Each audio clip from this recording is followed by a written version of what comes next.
सुनीता सिर्फ 18 बरस की थी, गोरी, मासूम और सच्चे सपनों से भरी।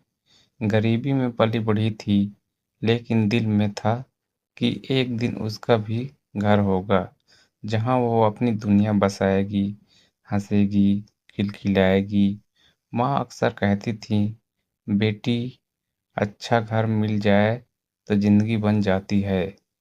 सुनीता ने भी यही सपना देखा था कि उसका भी एक दिन कोई राजकुमार आएगा, जो उसे उसकी झोपड़ी से निकालकर अपनी दुनिया में रानी बना देगा।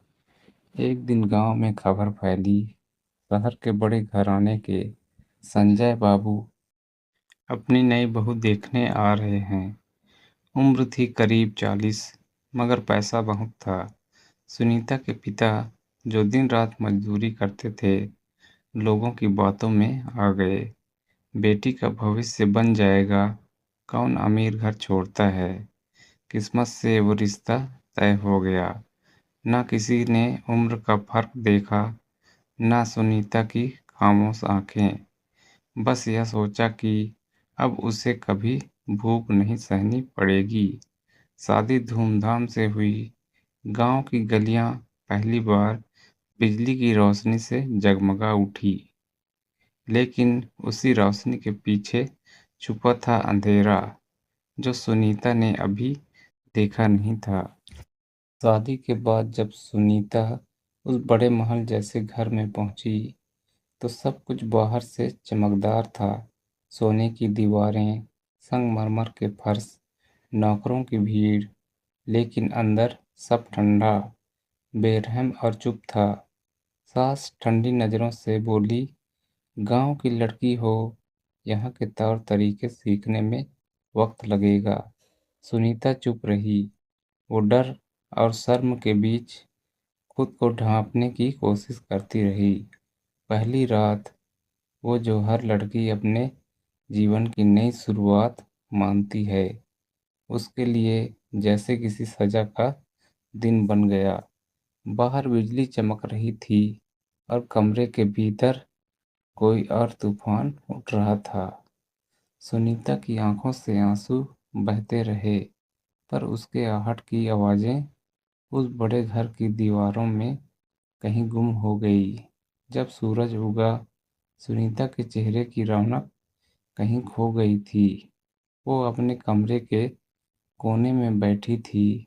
माथे का सिंदूर धुंधला पड़ चुका था और उसके होठों पर कोई शब्द नहीं थे। नौकरानी ने झांक कर देखा तो डर के मारे पीछे हट गई। सास ने बस इतना कहा, नई बहुएं नाजुक होती हैं, सब ठीक हो जाएगा। लेकिन कुछ भी ठीक नहीं हुआ। दिन गुजरते गए और सुनीता का शरीर ही नहीं, उसका मन भी टूटता चला गया। एक दिन उसकी तबीयत ज़्यादा बिगड़ गई, तो उसे शहर के अस्पताल ले जाया गया। डॉक्टरों ने कहा, इस लड़की को बहुत मानसिक और शारीरिक आघात पहुंचा है। संजय बाबू ने बस ठंडे स्वर में कहा, थोड़ी कमजोर है, इलाज करा दो। अखबारों ने भी इस बात को बस घर की निजी समस्या कहकर छोड़ दिया। किसी ने नहीं पूछा कि उस अमीर घर की दीवारों में कितनी बार एक मासूम की चीखें दबाई गई। एक शाम अस्पताल की खिड़की से सुनीता ने आसमान की ओर देखा। वो मुस्कुराई।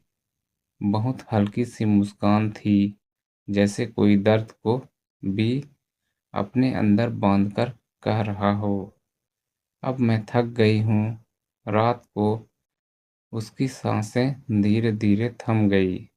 नर्सों ने कहा, इतनी शांति से जाते किसी को नहीं देखा। अगले दिन उसके गांव में बस एक खबर पहुंची, सुनीता अब नहीं रही। गांव के लोग रोए, पर किसी ने यह सवाल नहीं पूछा कि क्यों एक 18 बरस की लड़की को इतनी बड़ी सजा मिली। उसकी मां ने बस इतना कहा, अगर गरीबी गुनाह है तो मैं हर दिन मर रही हूँ। संजय बाबू ने फिर कुछ महीनों बाद किसी और लड़की से शादी कर ली। जिंदगी उसके लिए वैसी ही रही जैसे कुछ ही हुआ ही नहीं। सुनीता की कहानी वहीं खत्म नहीं हुई। गांव की और लड़कियां आज भी उसकी तस्वीर देखकर कहती हैं, हम अमीर घर नहीं चाहती, बस अच्छा दिल चाहती हैं। उसकी याद में गांव के स्कूल के बाहर एक छोटा सा बोर्ड लगाया गया। सुनीता, एक चुप्पी जो सब कुछ कह गई। हर रिश्ता सिर्फ नाम का नहीं होता, कुछ रिश्ते जंजीर बन जाते हैं। सुनीता की कहानी वही सच्चाई है जहाँ चमक दमक के पीछे इंसानियत दबी होती है। तो दोस्तों, यह थी सुनीता की कहानी। आपको सुनीता की कहानी कैसी लगी, हमें कमेंट बॉक्स में ज़रूर बताएं।